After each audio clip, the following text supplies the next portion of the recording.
ধন্যবাদ আমাদেরকে এত সুন্দর একটা জায়গায় ইনভাইট করার জন্য, এবং প্রত্যেকটা প্লেয়ার খুবই আনন্দিত, খুবই এক্সাইটেড এখানে আসার পরে, খুবই খুশি।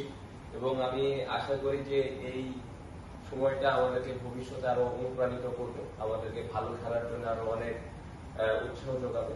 তো আলহামদুলিল্লাহ, সিরিজ সম্পর্কে যদি বলি, এটার পেছনে অনেক হার্ডওয়ার্ক ছিল, অনেক কষ্টের জায়গা ছিল, যেখানে প্রত্যেকটা প্লেয়ার এবং প্লেয়ারের সাথে প্রত্যেকটা কোচিং স্টাফ, বোর্ডের সাথে অনেকে ছিলেন, সবার একটা সম্মিলিত আসলে কষ্টের ফল আমার কাছে মনে হয়। এবং প্রত্যেকটা প্লেয়ার যেভাবে চিন্তা করেছে টিমের জন্য আমি কিভাবে ভালো করতে পারি, এই জিনিসটা, এই মনোভাবটা নিয়েই কিন্তু সবাই ম্যাচটা খেলেছে। এবং দুইটা ম্যাচই প্রত্যেকটা প্লেয়ারের মধ্যে একটা ছিল যে আমরা জিততে চাই, এবং আমরা সবাই জানি যে দেশের একটা খারাপ পরিস্থিতির মধ্যে দিয়ে আমরা গিয়েছি, মাঝখানে বন্যা হলো।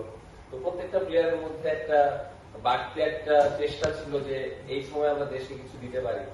সো ওভারঅল খুব ভালো একটা এক্সপেরিয়েন্স, এবং আমরা চেষ্টা করেছি আমাদের সাধ্যমতো খেলার, এবং আমরা মনে করি যে আমাদের এই জয়টা দেশের মানুষদের মধ্যে হাসি এনে দিয়েছে। এবং ভবিষ্যতে যেই টুর্নামেন্ট বা সিরিজ গুলো আমাদের আছে, ইনশাআল্লাহ আমরা আরো ভালো করার চেষ্টা করব। এবং স্যার, আপনাকে অনেক ধন্যবাদ আবারও আমাদেরকে এইভাবে ইনভাইট করার জন্য, এবং আশা করব যে এভাবে স্যার আপনি আমাদের ক্রিকেটারদের পাশে থাকবেন।